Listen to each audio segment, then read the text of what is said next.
Hola a todos, bienvenidos nuevamente a un episodio de Estrategia, como todos los martes. Yo soy Oscar Durán y hoy vamos a hablar con Juan Ramírez. Juan es un colombiano que tiene una historia muy bacana de haberse ido a Estados Unidos, de haber trabajado en startups en Colombia y en Latinoamérica y recaer en Estados Unidos y trabajar en las mejores compañías de tecnología. Así que hoy vamos a hablar un poquito de todo, un poquito de diseño, un poquito de ese cambio del mundo del product management, como él seguramente ya nos va a contar, al mundo del product design y de los temas culturales y de cómo realmente es estar en una startup en Estados Unidos, que es lo que muchas veces todos hablamos, pero pocos han tenido la posibilidad de vivir. Así que Juan, bienvenido a Estrategia.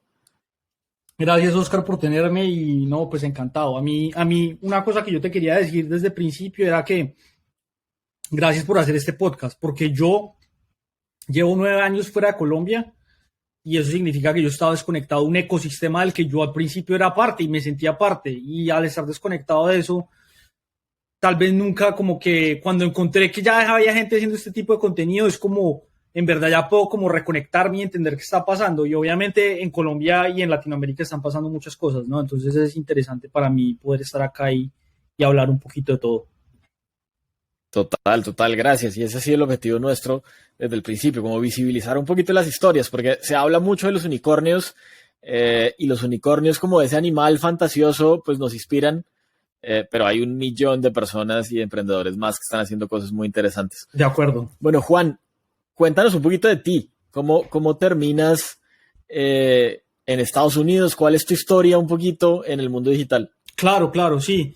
Bueno, pues mi historia es la historia típica de una persona que está en Colombia y está destinada a trabajar en, no sé, en un banco o en una empresa de consumo masivo o cualquiera de estas personas profesionales, o sea, como la trayectoria tradicional de una persona que va a una universidad como el CESA o los Andes y se quiere pues como embeber en el mundo profesional, ¿no? Esa es mi historia. Yo literalmente un, hice mi pregrado en administración de empresas en el CESA, pero yo ya desde mucho antes, yo ya venía pues como con una idea más de entender sobre tecnología y yo ya me le había metido el cuento desde antes de la universidad. A mí siempre me había gustado la tecnología. Entonces, pues ahí lo interesante es que yo hago pues mi pregrado, ¿cierto? Y ya vengo con muchas ideas de tecnología y muchas cosas.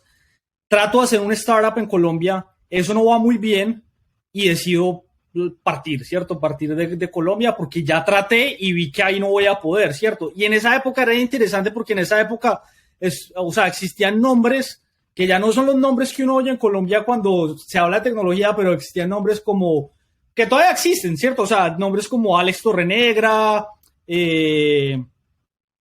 Barreto, el de, ¿cómo se llamaba esta ¿El de empresa? Techstars? Sí, pero él tenía una empresa como de algo de música en el pasado. O sea, había como unas personas que uno decía como, hay una referencia, ¿cierto? Y gente con la que en el momento yo incluso conecté, ¿cierto? Entonces yo como, pero yo decía, no, acá no es, acá yo no me siento y pues yo tenía la oportunidad de venirme, entonces yo dije, yo me voy a venir a Estados Unidos, a vivir a Estados Unidos y a trabajar en tecnología. La trayectoria más directa que encontré fue estudiando una maestría que yo igual quería seguir expandiendo, ¿cierto? Entonces yo me vine, primero vivo en Boston un tiempo como tratando de encontrar pues qué era lo que exactamente quería estudiar y a dónde me iba a enfocar. Ya venía con la idea del Product Management porque yo había hecho un internship en Product Management en el tiempo y en la startup que había tenido había como cumplido esos roles también. Y vengo pues con esa idea como de complementarle y obviamente tratar de ya como de volverme un product manager en una empresa de tecnología en Estados Unidos. Esa era la meta, ese era como el objetivo inicial. Entonces yo hago eso y estudio Human Computer Interaction, que es un tema muy interesante porque Human Computer Interaction es literalmente entender cómo se diseña el software para que la gente lo interprete de la manera que supuestamente tiene que ser interpretado, para que cumpla la función que tiene que cumplir. Pero es desde un rigor académico que no es el que uno encuentra cuando la gente habla de UX design, por ejemplo. O sea, Human Computer Interaction toca y abarca muchos temas sobre la forma en la que somos los seres humanos y nos relacionamos con la tecnología. Entonces yo hago una maestría en eso, en Carnegie Mellon, que incluso es una excelente escuela para esos temas y para tecnología y programación y computer science. Y bueno, entonces ya empiezo como yo a crecer un poco y a abrirme un poco más la cabeza y empiezo a explorar otros temas como la programación. O sea, yo ahí en Carnegie Mellon aprendo a programar y tomo clases de programación en las que me va súper mal porque obviamente, o sea, es que no te... O sea, en verdad es las mejores mentes del mundo haciendo programación y uno tratando ahí como de llevarles el ritmo, ¿no? Pero eso me abre demasiado la mente, ¿no? Y en ese proceso empiezo pues ya como a exponerme más al mundo. Hago también una práctica con una startup en Nueva York que se llamaba Contactive. Es una API, ellos construían como un producto que te ayuda como a detectar spam calls y también como a crear un graph de contactos y que se lo vendían a las empresas. Y bueno, ahí como que tengo una exposición a un proyecto que me da demasiado sobre product management. Es un proyecto donde me dicen, lance usted una API, sáquelo usted, mire usted cómo hace, haga usted todo, pero este es su proyecto para este internship, ¿no? Entonces yo lo hago, me va bien, o sea, incluso me va tan bien que yo conservo las relaciones de esa empresa con los founders porque me desempeño, ¿cierto? Y bueno, continúo en ese journey, me gradúo y en ese momento pasa que yo ya me quiero quedar y estoy buscando pues las alternativas y los momentos para o lo que tengo que hacer para quedarme y pues necesitaba un trabajo porque así es como cuando uno empieza acá uno tiene que tener a alguien que esté dispuesto a emplearlo para quedarse, ¿no? Entonces conozco a Andrés Cohen, que tú lo entrevistaste en el podcast. Él es... Sí, founder de Famosos. Correcto. Y él tiene en ese momento una empresa que se llama Boglo. Boglo es literalmente un Let Go de... O si la gente está familiarizada con Let Go o OLX, era algo así, pero como muy localizado a New York City, a Nueva York. Entonces lo tratamos de hacer y tenemos como unos medios arrancones con esa empresa donde parece que las cosas van a despegar o que la ronda bien y que las cosas se están dando, pero finalmente se acaba la plata y pues nada, o sea, partimos cada uno por su lado a hacer pues nuevos proyectos y yo tenía uno que era que pues yo ya era diseñador, yo ya venía diseñando y yo ya había hecho proyectos de diseñador en Carnegie Mellon porque eso es lo que yo estaba haciendo, o sea, aprendiendo sobre eso. Entonces se me presentó una oportunidad con alguien que ya me conocía sobre artículos que había escrito yo en el pasado y esta es una persona que trabaja en una empresa llamada Procore. Entonces, para que la gente que no está familiarizada, Procore es un construction software. Entonces, lo que hace es, te da como el end-to-end, es como el RAPI del construction, pues, ¿cierto? Entonces, como que supera para todo, okay. Project management, dibujos, absolutamente pues todo lo que hay en un construction project, ¿no? Y ahí lo interesante es que esto es una empresa en crecimiento. Cuando me uno, es una empresa que va catapultada, subiendo sus ventas pues mes a mes un montón, hiring a una velocidad impresionante. Entonces, obviamente, pues yo me monto en este cohete y eso me da para crecer muy rápido como diseñador, ¿no? O sea, paso casi que 2 años en esa empresa y me da pues como para escalar, volverme un senior designer, liderar la parte de diseño móvil, en la que tengo a cargo 3 plataformas que había en ese momento, era iOS, Android y Windows. Entonces lidero las 3 y tengo cross-functional partners en las tres plataformas y más diseñadores junior trabajando en todas estas cosas, ¿no? Entonces eso es una experiencia muy buena que me catapulta muy rápido a eso. Y viene otra etapa ya después en la que digo, bueno, voy a cambiarme a otra cosa, quiero tratar de ver a ver qué pasa con una empresa más grande y además era todavía parte del plan de quedarme, ¿no? O sea, quedarse no es tan sencillo como la gente cree, o sea, la gente a veces cree, no, yo me voy a ir a Estados Unidos o a Canadá a vivir y simple, o sea, es una jornada, es difícil y hay mucho sacrificio en eso. Entonces, parte de eso me hace irme a esa empresa y la siguiente empresa en la que aterrizo es Amazon y específicamente es Amazon Web Services. Me voy porque yo ya había hecho exploraciones en el pasado sobre cosas de diseño para desarrolladores y la persona que me había contactado sabía de eso y le gustaba que tenía experiencia de Procore y que tenía esa experiencia, ese contexto pues de herramientas muy técnicas, ¿no? Allá pasan 2 años de mi vida en los que aprendo mucho, en los que también arranco emprendimientos propios. Uno de esos es una API que todavía existe y que me genera ingresos, de hecho, se llama Get Screenshot y de pronto si lo buscan lo van a encontrar, es simplemente get screenshot y la empresa se llama Rasterwise. No me voy a ahondar en eso, pero la idea es que eso es un producto que existe y vende 12,000, tiene un recurring revenue de 12,000 al año, o sea, es un muy buen producto que va solo. Yo a eso no le meto mucho, yo a eso más o menos le cambio aquí a acá y respondo por el lado como a cosas, ¿no? O sea, cuando la gente me pregunta que cómo implemento esto, le doy una idea, pero es súper lightweight de mantener. Entonces, en ese momento de Seattle pasan dos cosas. Una, me empiezo a meter más a darle yo a cosas de emprendimiento y a tratar de buscar a ver qué es lo que viene para mí en emprendimiento. Y sigo aprendiendo con Amazon, pero me aburro de Seattle. Seattle es una ciudad que, pues como para que tus oyentes entiendan, es espectacular, tiene de todo, tiene restaurantes, tiene cosas bacanas, o sea, no es una ciudad aburrida, pero es una ciudad dura como con la mente. O sea, y a lo que me refiero es que es una ciudad difícil para relacionarse, para encontrar amigos.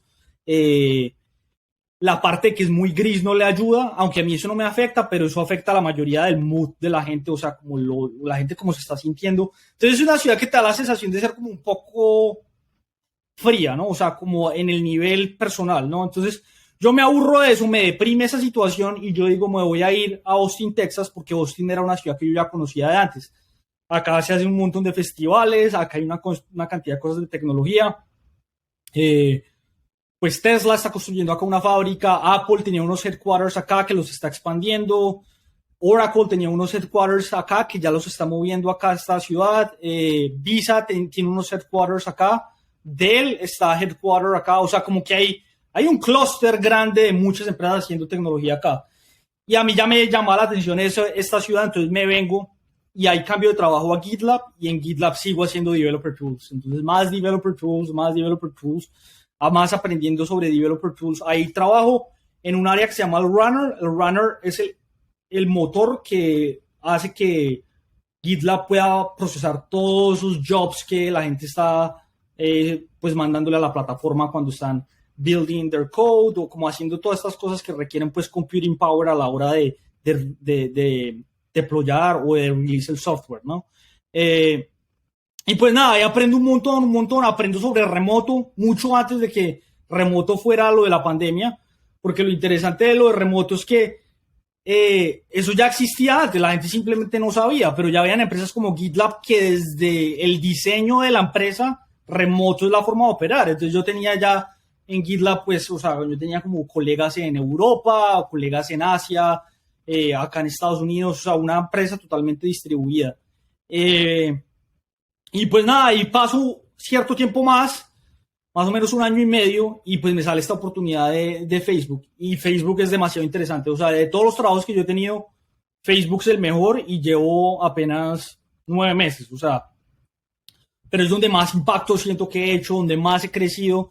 Y antes de que empezáramos a grabar, yo te estaba contando esto y te estaba diciendo es que lo impresionante de Facebook es que si uno se pone a pensar una empresa que está creciendo rápido, pues uno piensa en startups, ¿no? Uno piensa en startups que están levantando unicorn valuations y van a toda y están contratando a toda. Uno no piensa en Facebook porque Facebook ya pasó por eso, ¿cierto? ¿No? Dice, pues ya Facebook está en bolsa, ya hizo todo lo que tenía que hacer, ya estás consolidando su negocio. Y eso no puede ser más erróneo. O sea, es una empresa que crece a la velocidad de cualquier startup. O sea, se mueve a la velocidad de cualquier startup y las cosas explotan a la velocidad de cualquier startup. Entonces, como para dar un poco la dimensión de lo grande que es esta empresa, y el proyecto que a mí me ofrecen acá es demasiado interesante porque haga Developer Tools, todo lo que usted ha aprendido en los pasados 4 años o 5 años así haciendo Developer Tools, venga y hágalo acá, pero hágalo para los 20,000 developers que tenemos en Facebook, que ese es un número absurdo cuando uno lo oye. Es que 20,000 developers. Entonces, cuando uno piensa en Facebook, a ver, yo te hago a ti una pregunta. ¿Tú crees que Facebook, ¿qué usa? ¿GitHub, GitLab o Bitbucket? Ni idea. Ninguna, ¿No? porque Facebook tiene su propia herramienta de code versioning. O sea, se llama Fabricator. Entonces, todo es built in-house. Y es que te hace sentido hacerlo así, porque bueno, Amazon era igual. Amazon no usa ninguno de estos vendors. Porque ¿qué pasa? Ellos ya los stakes son tan grandes que es que a ti ya no te vale tener tu código en la nube de otra persona. O sea, tú lo tienes que tener in-house, y tiene que estar totalmente diseñado para cómo trabajan tus developers y como como trabaja tu empresa, ¿no? Entonces, pues el reto es súper interesante porque venga, diseña para 20,000 developers y usted es el que va a definir la estrategia de Facebook cuando se trata en mi espacio, que mi espacio es Continuous Integration y Release Engineering, que es de lo mismo que en lo que he venido trabajando, que es básicamente CI/CD, ¿cierto? Entonces, me dicen, usted venga y proponga y defina cómo va a ser la estrategia de diseño para eso, porque no hay. Entonces, obviamente, el reto es demasiado interesante y yo obviamente digo, no, yo me voy para allá, obviamente, yo quiero hacer esto y en verdad es que la oportunidad es demasiado buena. Es que hay gente que no entiende, supongamos, los retos que una empresa como Facebook puede tener. Pero, por ejemplo, Facebook es una empresa que crece tan rápido que le cuesta añadir servidores a la velocidad a la que crece, ¿sí? O sea, porque construir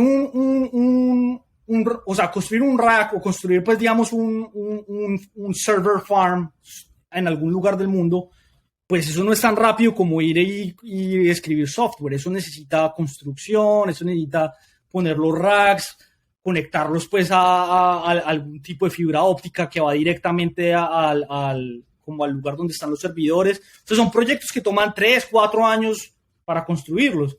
Entonces Facebook Facebook crece tan rápido que no tiene la capacidad de añadir servidores a la velocidad a la que está creciendo. Entonces, los retos técnicos que hay detrás de eso tienen que ver mucho con optimización de recursos, con la forma en la que los developers piensan sobre su trabajo, porque es que es interesante. Cuando uno está trabajando en una startup y todas las personas están en Bogotá, pues uno no tiene problemas porque todo el mundo está deployando al mismo tiempo, o todo el mundo está colaborando en la misma hora. Pero pues en Facebook no pasa eso. En Facebook pasa que a la hora en la que tú estás trabajando, se puede estar conectando Tel Aviv y Tel Aviv puede estar empezando a mandar divs y a mandar cosas, ¿no? Y entonces eso te empieza a crear como un load en tus servers, entonces tienes que estar sirviendo el consumer part y tienes que estar sirviendo el internal development, ¿no? Entonces es como, ¿qué voy a hacer? O sea, ¿cómo diseñas tus herramientas que te ayudan a planificar para todos esos procesos y para apagar fuegos, que es lo que estás haciendo todo el día? Porque la velocidad es apagar fuegos. Total. Qué nota, qué gran historia, Juan. Me parece una nota como la diversidad de conocimiento y todos los cambios que has tenido a lo largo de la carrera. Y quería arrancar de pronto por preguntarte, ¿cómo fue ese primer cambio de Product Management al mundo del diseño? Como cuáles fueron las habilidades que más te costaron o también las habilidades que mejor te apalancaron. Pues es una muy buena pregunta, porque obviamente si yo acá digo, es que yo creo que yo también soy buen product manager, entonces la gente va a decir, este tipo es un arrogante. Pero yo, la verdad, yo siento que yo todavía soy buen product manager. Lo que pasa es que yo diseñé mi carrera alrededor de donde yo sentía que yo tenía mis skills. Entonces, tú que estás en producto, yo sé que tú has hecho wireframes en el pasado. Wireframes para sentarte y pensar una idea y tratar de convencer a algún diseñador o algún engineer de algún feature o algo que tú estás pensando, ¿no? Eso es una actividad muy común de los product managers. Entonces, a mí, ¿qué me pasaba cuando yo era product manager y hacía mi trabajo de product manager? Que la parte que yo más disfrutaba era la de los wireframes, la de sentarme y entonces diseñar el wireframe y pensar en la interfaz de usuario y pensar en las interacciones. Entonces yo ya empecé a sentir como, bueno, pues yo soy bueno como para ir y mirar ese roadmap y priorizarlo.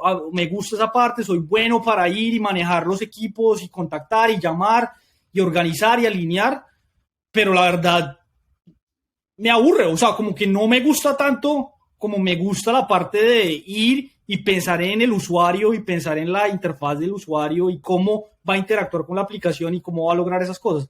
Entonces yo creo que lo interesante ahí es que eso para mí no fue planeado, para mí fue como yo estaba haciendo product management y me gustaba la parte de diseño y ya había estudiado cosas de diseño y había hecho Human Computer Interaction y simplemente se me aparece esta oportunidad donde la persona que me está tratando de convencer de que me vaya a trabajar con él me está diciendo, es que yo lo quiero como diseñador, no como manager, como product manager, ¿no?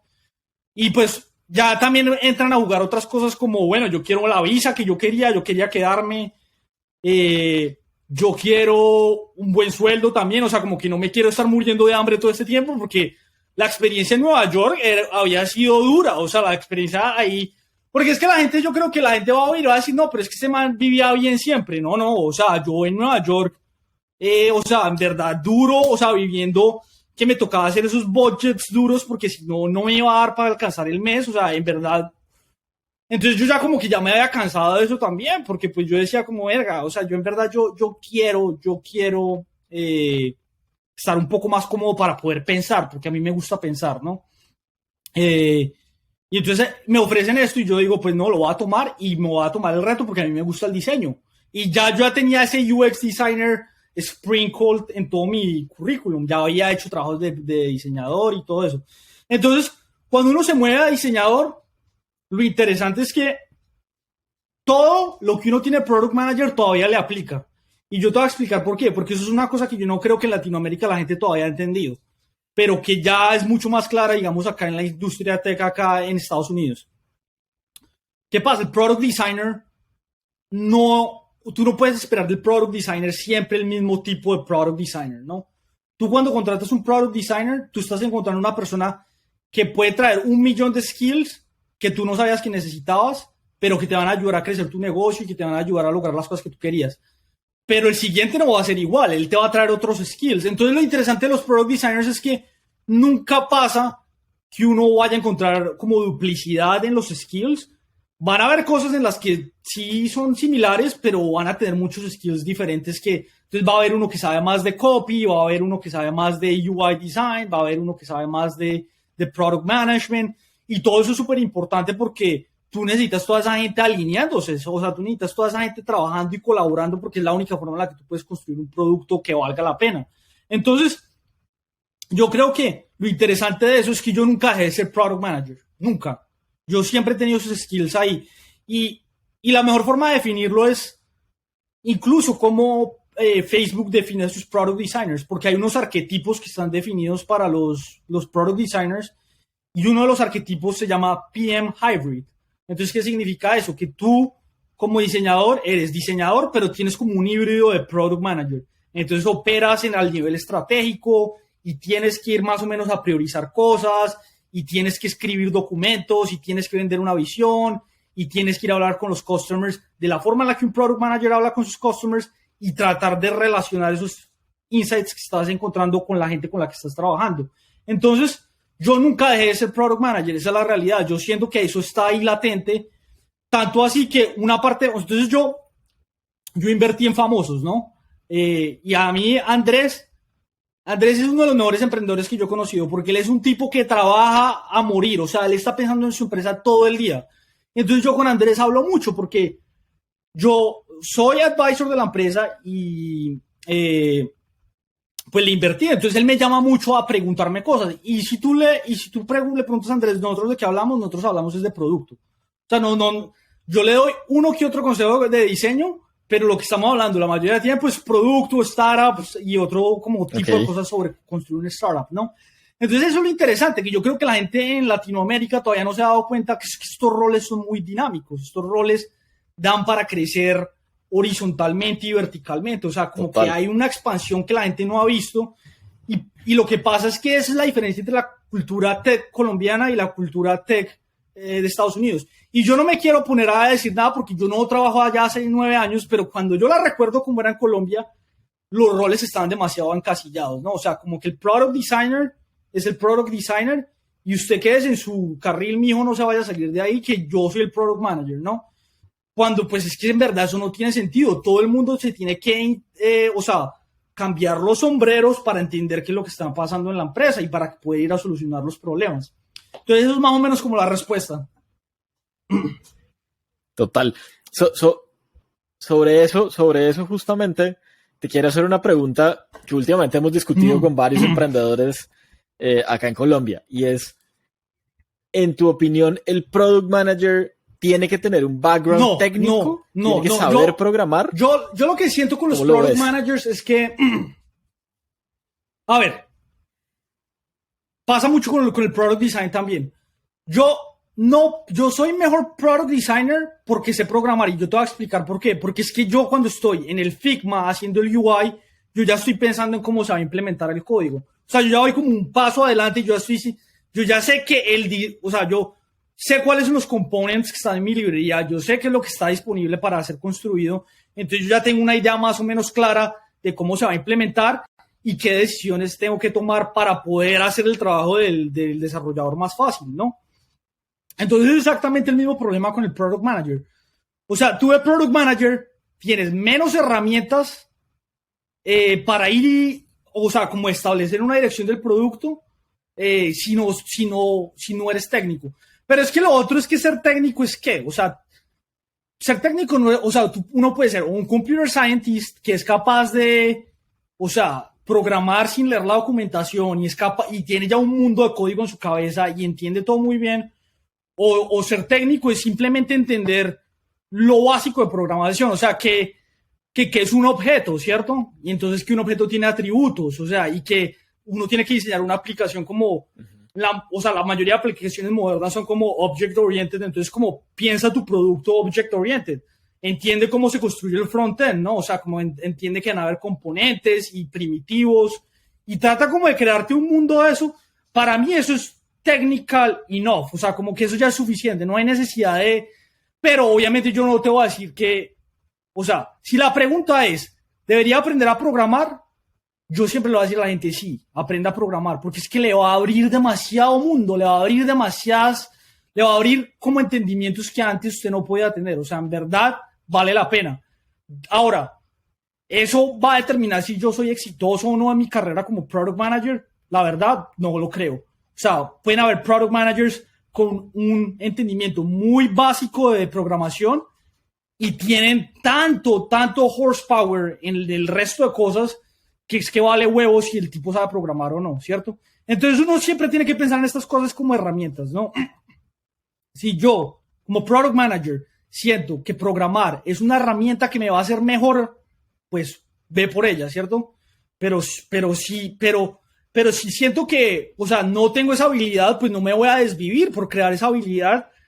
Más bien voy a tratar de entender qué es lo básico de eso para poder ir a hablar con los desarrolladores y para poder ir a hablar pues con las partes técnicas de la empresa, ¿no? Porque la verdad, sí hay que tener un nivel técnico. Yo no estoy diciendo que toque programar, pero sí hay que ser capaz. Sí.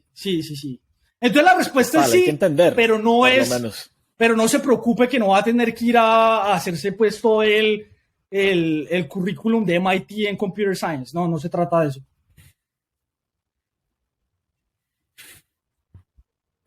Total. Oye, hablemos un poquito de cultura startup y cultura tech y de las experiencias que has tenido. Hablábamos ahora fuera de la grabación de lo que es el choque entre uno llegar de una cultura tech latina, ¿no? Con un nivel de, digamos, de desarrollo determinado, a Estados Unidos, donde pues nos llevan varios años de desarrollo, no solo metodológico y en términos de conocimiento, claro. Pues sino también como en el día a día y en cómo se ejecutan las cosas en las compañías. ¿Cómo fue esa historia es la que define mi vida como lo que sea. O sea, yo creo que esa es la historia que cambia mi trayectoria. Y obviamente yo con lo que yo voy a decir yo voy a hacer una aclaración. O sea, yo sé que lo que está pasando en Latinoamérica en este momento le va a dar la oportunidad a mucha gente de tener esa exposición, porque es que cuando tanto capital llega a Latinoamérica, y es que es el ejemplo de Rappi, que es el que siempre se usa, pero es que yo lo quiero mencionar por una cosa, es que cuando una empresa como levanta $1 billón, o sea, usted traduce eso a pesos, tú lo traduces, esas son cifras que uno ve en los presupuestos del gobierno, eso no son cifras que uno ve, o sea, que uno veía.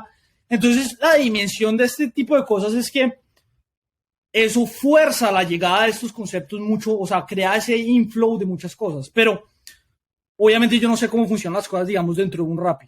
Yo no sé. Yo, por ejemplo, yo que veo en Rappi, o sea, sin conocer nada de cómo funciona Rappi, yo veo que hay una attrition muy alta, o sea, hay una rotación muy alta de empleados, ¿no? Gente que se está 6 meses se va, gente que está 3 meses se va, 9 meses se va.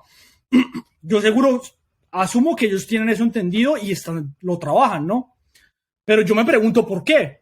Pues a mí, esto es simplemente yo estoy asumiendo esto, para mí, pues ellos son tan ambiciosos que ellos se trajeron el modelo súper adaptado de Estados Unidos y cuando lo ponen en Colombia y se empiezan a traer gente que trabaja en digital de otras partes, ahí está el shock cultural, el que yo tuve y el que te voy a contar en un momento. Entonces yo siento que eso es lo que pasa y quería dar ese ejemplo porque era como, es que esto va a pasar y esto le va a pasar a toda la gente, independientemente de si viven en Estados Unidos o no. A ver, ¿cuál fue el cultural shock entre las dos culturas? Yo trabajé en el tiempo en Colombia y en la verdad acá yo puedo hablar porque a mí ahí no estoy quemando ninguna naves porque yo no tengo ninguna relación con el tiempo en Colombia, pero mi recuerdo de trabajar en la parte digital del tiempo en Colombia era de una empresa donde fulanito dice y el resto hace, ¿cierto? Entonces la libertad creativa que uno tenía en una empresa como el tiempo digital en Colombia era la libertad creativa en la implementación, no en la creación del producto, no en la imaginación del producto. Entonces, un ejemplo muy concreto era, alguien llegaba con una idea de que teníamos que implementar, no sé, un nuevo ad unit, ¿cierto? Porque eso era lo nuevo, o sea, tocaba construir un nuevo sistema de ad units o lo que fuera. Pues a ver, nadie, así yo tuviera dudas sobre eso, yo no podía ir a decir como, verga, ¿usted por qué está pensando en ad units si tenemos un problema en esta otra? O sea, como que uno no está empoderado para ir y desafiar esas decisiones, ¿no? Entonces lo primero que pasa cuando yo me muevo acá es que yo llego a estas culturas donde la gente tiene un permiso de desafiar incluso a su jefe, o sea, como de ir y decirle, ¿por qué no lo pensamos de esta otra manera? Porque no es lo que usted dice, es lo que todos estamos construyendo acá, todo el mundo va en el mismo bus, ¿no? Y para mí eso era un shock, porque entonces, ¿qué pasa? Cuando yo hago mi primera práctica, es prácticamente esa idea de que, bueno, dígame qué hago. Afortunadamente, yo ya me estaba saliendo de ese modelo mental, ¿no? Entonces, para mí fue muy rápido como, es que ellos simplemente quieren que yo haga, que yo sea el que proponga. Entonces, yo creo que esa es una de las grandes diferencias, ¿no? Es la cultura propositiva versus la cultura servante o la cultura servicial, ¿cierto? Que no tiene nada de malo ser servicial, o sea, no tiene nada malo decir, por favor, usted indíqueme y lidéreme y lléveme por donde usted cree que me tiene que llevar. O sea, así se han construido millones de empresas en la historia de la humanidad y han sido exitosas, pero pues en digital y en lo que estamos viviendo ahora, pues no necesariamente ese es el modelo que va a funcionar. O sea, como que ese modelo se ha ido quedando un poco, ¿no? Entonces, ese es el primer shock que yo encuentro. Que yo ahora soy el que tengo que proponer. Yo soy el que tengo que destacarme con mis ideas, ¿no? Yo creo que otro shock que viene es que, otra vez, mi cultura está basada en el tiempo. Entonces yo solamente tengo esa referencia en Colombia de trabajo y de lo que hice en mi startup con esta persona, que él tenía una agencia que yo podía ver cómo funcionaban las cosas ahí. Entonces yo soy muy observador y eso me daba como para entender cómo funcionaban las relaciones de trabajo y como quién le respondía a quién y cómo así se hacían las cosas, ¿no? Entonces, otra cosa que yo noté es que acá la gente en Colombia, o sea, es como un tema como de yo me alío con ¿no? O sea, como que yo voy y creo una alianza con esta persona y eso es lo que me va a ayudar a crecer en la empresa, porque es que es el que está aliado con el gerente de no sé qué. O sea, es como más o menos esa idea de un espacio de trabajo muy politizado, ¿cierto? Y ya voy a hacer una aclaración. Todos los espacios de trabajo son politizados, eso no es un problema. El problema es como la politización tipo colombiana de que es más como de yo me alío y yo busco por dónde me monto en el carro que va para arriba, ¿no? Entonces, cuando uno llega, uno se da cuenta que es que no es así. Acá las alianzas sí existen, pero pues las alianzas son expresadas verbalmente y abiertamente y la gente entiende cuáles son esas alianzas.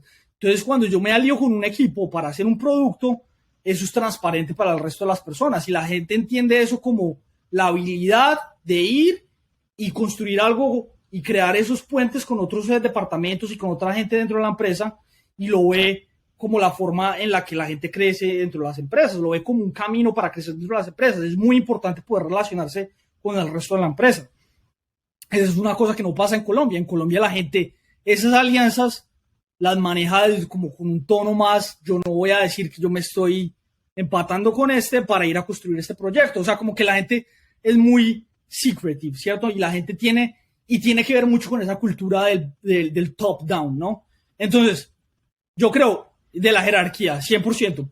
Cosa que el mayor de la jerarquía cultural shock que yo viví en toda mi trayectoria de los 9 años que yo llevo trabajando en Estados Unidos viene justamente de Facebook, porque Facebook es una empresa que explícitamente te dice, acá es bottoms up, no tops down. Entonces, ¿qué significa eso? Que tú llegas y tú empiezas a trabajar allá y tú tienes que generar tu impacto, tú tienes que medir tu impacto y tú tienes que justificar tu impacto al final del semestre, ¿cierto? Y entonces eso te cambia mucho como el esquema de pensar sobre tu trabajo, porque en ese momento ya no es que yo hice lo que mi jefe me dijo que dijera, y entonces por eso me fue bien, sino que es que yo no hice un carajo. O sea, yo en verdad no hice nada y por eso no puedo justificar el bono que supuestamente me viene en el semestre. Porque eso es lo otro, te lo incentivan monetariamente. Entonces, ¿qué pasa? Tú puedes lograr el 100% de tus expectativas y te ganas el 100% de tu bono. Pero ¿qué pasa? Si tú rebasas esas expectativas, entonces te van a dar el 125% del bono y viene otro nivel que es el 150 y el 200 y el 300. Entonces, ¿qué pasa? Ellos alinean todo de una forma en la que hay una recompensa monetaria al final de todo ese trabajo que tú estás haciendo, y eso crea una cultura totalmente diferente, porque la gente quiere hacer impacto, la gente sabe que su impacto se está midiendo y que tiene al final una recompensa financiera también. Entonces, eso es un game. Total. Y al final, pensar de abajo hacia arriba empodera, de cierta manera, ¿no? Y esa vieja concepción de mi jefe me pone los objetivos y yo cumplo los objetivos que me pone mi jefe porque a mi jefe, otro jefe también le puso objetivos, pues está bastantes años atrás. De acuerdo. No, una cosa de lo que interesante realmente es que se está viviendo en el mundo tecnológico. Eso siempre va a existir, ¿no? O sea, mi jefe y el jefe de mi jefe, todo, y el CEO tiene unas metas, ¿no? Entonces el CEO se las va a dar a sus VPs se las va a dar a sus directores van, o sea, cada uno va a crear su serie de metas en las que está interpretando qué es lo que está pensando el que está en el nivel de arriba, ¿no? Hasta que llega al individual contributor, el programador o lo que sea, y esa persona pues ya va a interpretar eso también a su manera. Pero es que esa es la diferencia. Una cosa, en las empresas tradicionales, eso está estructurado como órdenes que van como waterfall orders, ¿no? O sea, como que van bajando por la escalera, ¿no? ¿Qué pasa? El modelo es distinto acá porque es la visión. ¿Qué es lo que uno le está pidiendo a su jefe? Muéstreme la visión, muéstreme cómo en su cabeza hay una idea de qué es ganar, ¿cierto? O sea, en la cabeza de su jefe hay una idea de qué es ganar y en la cabeza del jefe hasta el CEO hay una idea de qué es ganar, ¿cierto? O sea, cuando uno piensa en una startup, digamos, por volver al ejemplo de famosos, Andrés tiene una idea de qué es ganar en su espacio, ¿no? De qué es ganar en el espacio de celebrity engagement, de creators. Él sabe cómo es ganar. Ahora, él se lo va a expresar a la gente que son sus directs y ellos tienen que hacer lo mismo hacia abajo. El problema es que ahí también se rompe un poco la idea. O sea, yo siento que lo que puede pasar en startups latinoamericanas es que si uno no está ahí montado con la idea de que eso tiene que pasar hasta el último nivel de la organización, puede que pase que en algún momento se rompa esa cadena y se vuelva ya una cosa de jerarquía, una cosa de que es que yo le estoy diciendo que haga o que programe. Y entonces es otra cosa que la gente, es una cosa interesante del modelo de Facebook, por ejemplo. Yo te pregunto a ti, ¿en Facebook hay roadmaps? ¿Tú crees que hay roadmaps?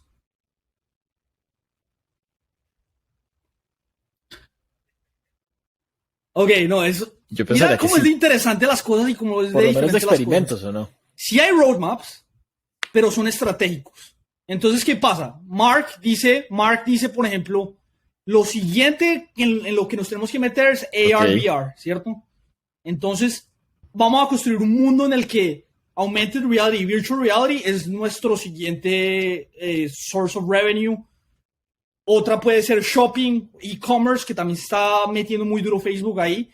O sea, esos son cosas que son definidas al nivel estratégico arriba en la empresa, ¿cierto? Cuando ya empieza como a llegar al nivel de producto, al departamento de producto, uno pensaría que lo normal es que se cree un roadmap de producto, entonces alguien diga, bueno, entonces lo que vamos a hacer es construir esta infraestructura para poder servir los Quest 3 que van a salir en, no sé, 1 millón de años, lo que sea. Vamos a construir estas herramientas para que la gente se pueda onboard en este nuevo sistema. O sea, como que uno va construyendo y lo va, digamos, rompiendo. Uno creería que eso es lo que va a pasar. Pues eso no es lo que pasa.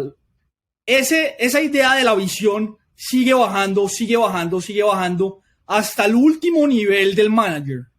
O sea, mi manager no me está diciendo a mí que hay un roadmap, no me está mostrando un roadmap, él simplemente me está diciendo la visión, me está diciendo qué es lo que toca lograr como el departamento, hacia dónde nos estamos moviendo, cuáles son las metas y qué tenemos que lograr, ¿no? En ese momento depende de mí ir y hablar con los otros diseñadores, con los otros ingenieros, con los UX researchers, con todos los otros ICs. Yo tengo que ir a hablar con ellos y ellos tienen que venir a hablar conmigo y entre nosotros tenemos que definir cómo es que vamos a lograr esa visión. Entonces no es el jefe, no es el manager el que está creando el roadmap, somos nosotros los que estamos creando el roadmap. ¿Y cómo lo hacemos? Pues nada, cada quien tiene, eso es lo otro como súper interesante. Otra pregunta que te tengo, ¿tú crees que en Facebook hay algún sistema formalizado de crear, no sé, como roadmaps o hablar de producto? Sí. Bueno, te voy a decir una cosa. Tipo Jira eso existe, o Plan digamos o que eso alguno de existe. estos Eso sí para existe. gestionar. Pero lo que te estaba preguntando es, corchas. ¿tú crees que se usa para construir producto?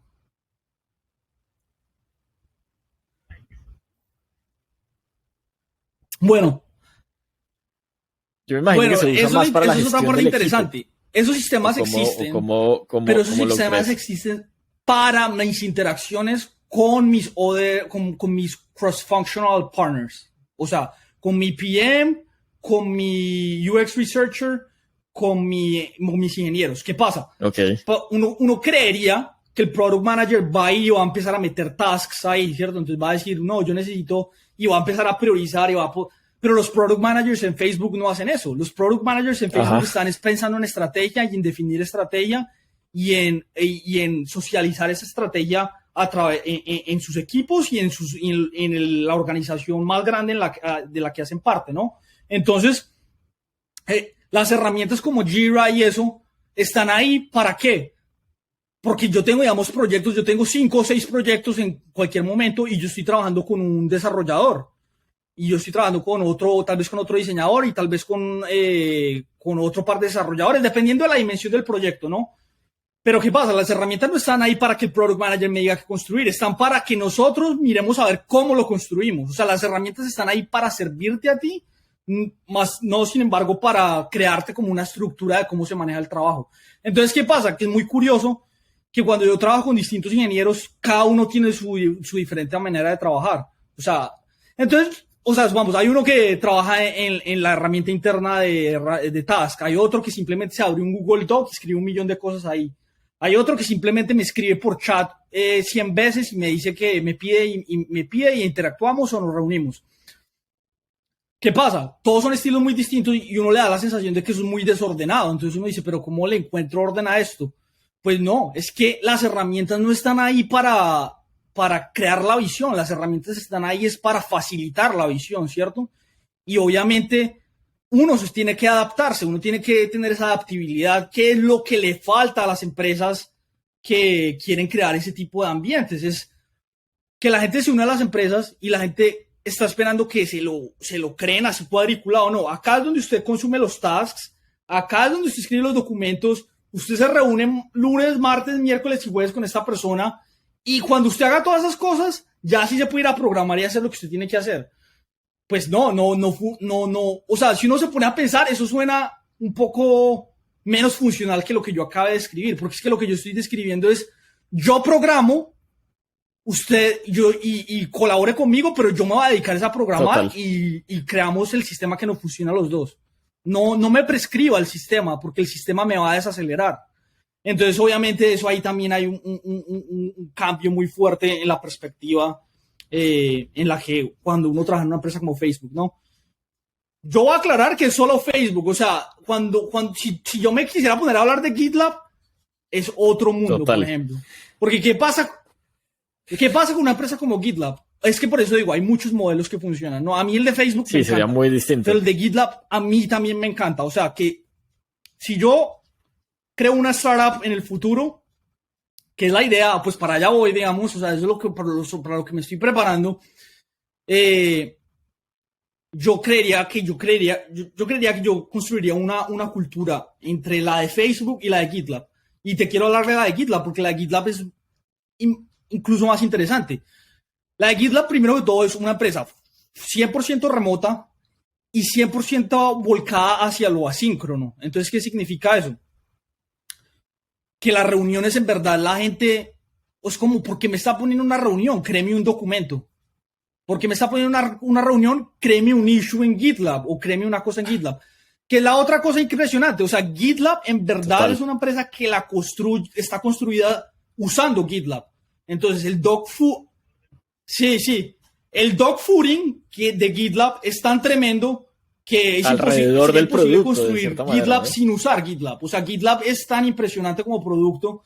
Entonces, es una forma muy interesante de usar un producto porque los desarrolladores terminan creando los features que ellos creen que son valiosos también, o proponiendo los features que ellos creen que son valiosos porque ellos creen que esos features van a ser valiosos para otros desarrolladores en el mundo, ¿cierto? A los que les están vendiendo un software como GitLab.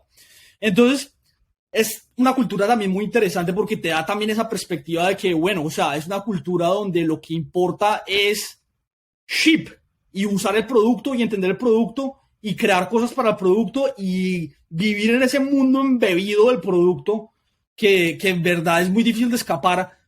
O sea, me pasa interesante que yo con GitLab, yo siento que GitLab era la aplicación en la que no solamente pasaba más tiempo, sino sobre la que más pensaba, incluso cuando no estaba trabajando. O sea, como que siempre, o sea, uno está tan metido en la aplicación, o sea, es la aplicación que uno diseña, ¿cierto? Pero además de todo es la aplicación en la que uno trabaja, es la que uno le permite hacer el trabajo que uno está desempeñando. Entonces ellos tienen su propia versión de cómo dropear diseños dentro de un merge request o dentro de una tarea o lo que sea. Entonces obviamente es otro modelo que es interesante porque es como, ok, acá a mí me toca es simplemente volverme el mayor evangelizador del producto y creerme el producto tanto que el producto se vuelve mi vida prácticamente.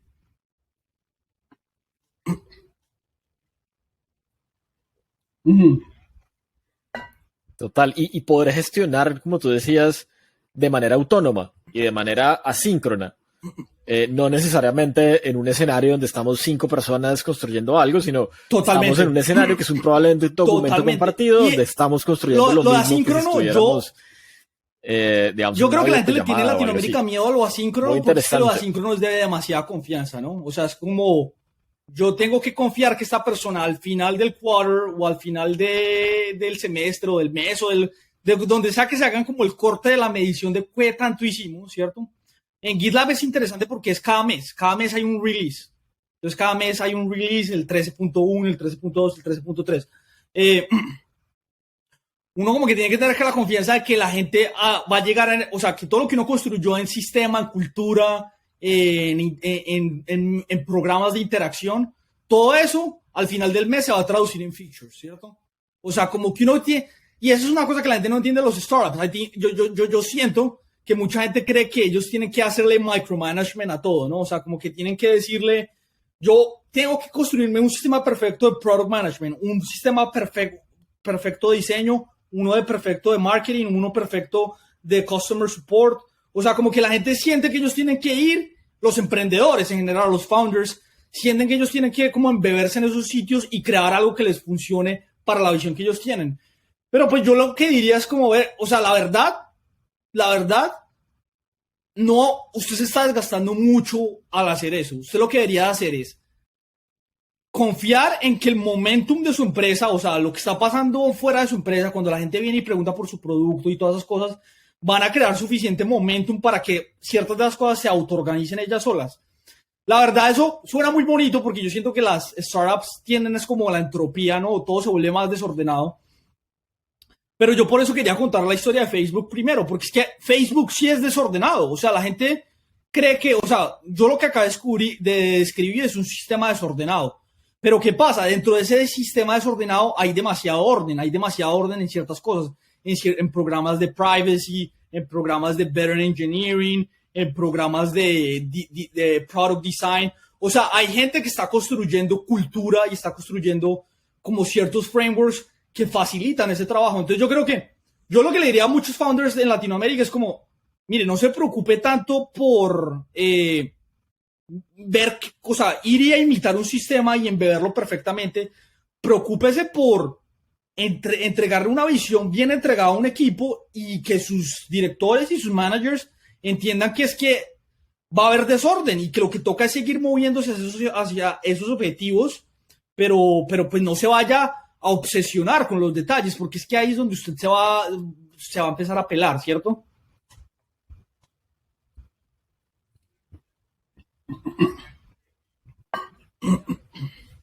Total, total. Ese es un gran consejo. Ese es un gran consejo y una forma de ver las cosas también con mucha practicidad, porque al final habrán algunos detalles que nos van a ayudar a lograr lo que queremos lograr y a lograr esa visión, pero no hay mejor detalle que confiarle al que sabe. Pues para eso al final estás contratando un equipo que en teoría tiene unos skills que son capaces de llevarte a donde necesitas estar.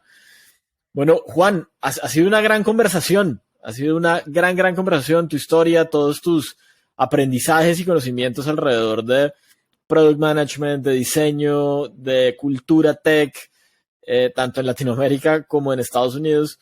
Creo que nos van a dejar muchos aprendizajes para los que nos escuchan. Pero antes de terminar y antes de irnos, quería pedirte un favor. Adams. Recomiéndanos un libro. Yo te lo voy a dar. A ver, yo voy a decir una cosa. Ya lo voy a buscar acá. Ok.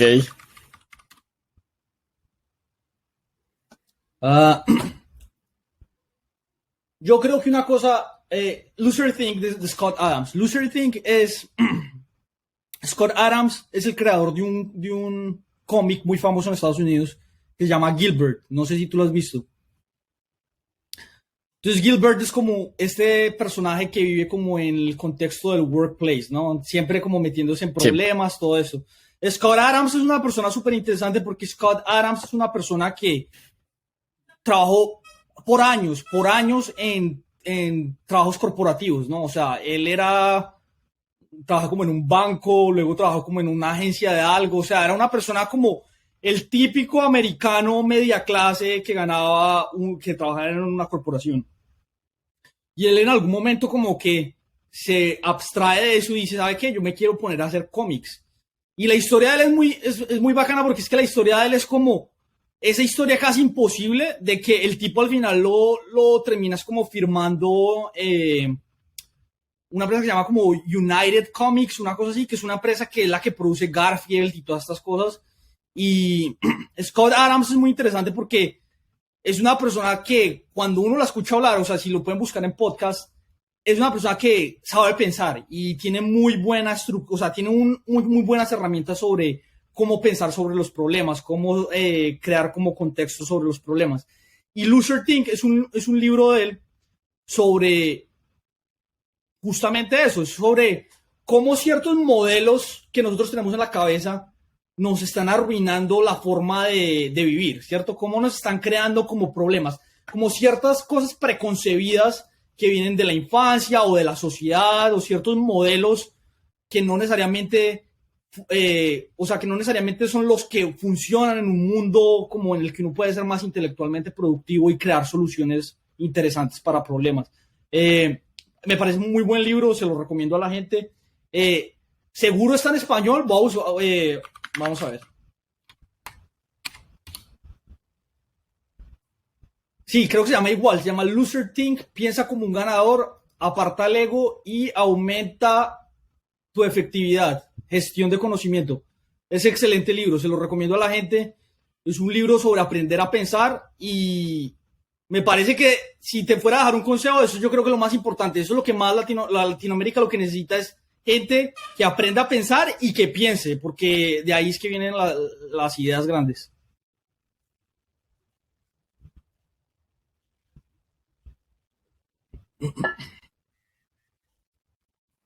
Total. Juan, muchas gracias, de verdad, por haber aceptado nuestra invitación.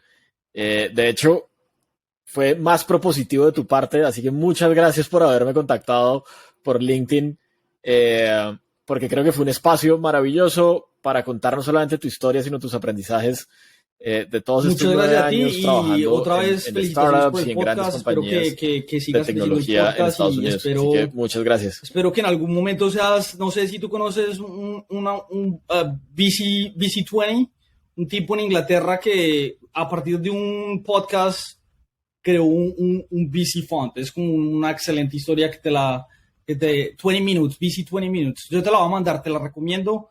Me parece que el espacio es increíble y pues nada, ahí seguiré conectado y oyendo los siguientes invitados que traigas. Súper, súper. Muchas gracias y muchas gracias a todos por haber estado conectados hoy con Extrategia. Como siempre, les recuerdo que nos pueden escuchar en cualquiera de las plataformas de podcast y también en nuestro sitio web donde encuentran todos los episodios, es www.extrategia.co. Así que muchas gracias y nos vemos el próximo martes en un nuevo episodio. Chao, chao.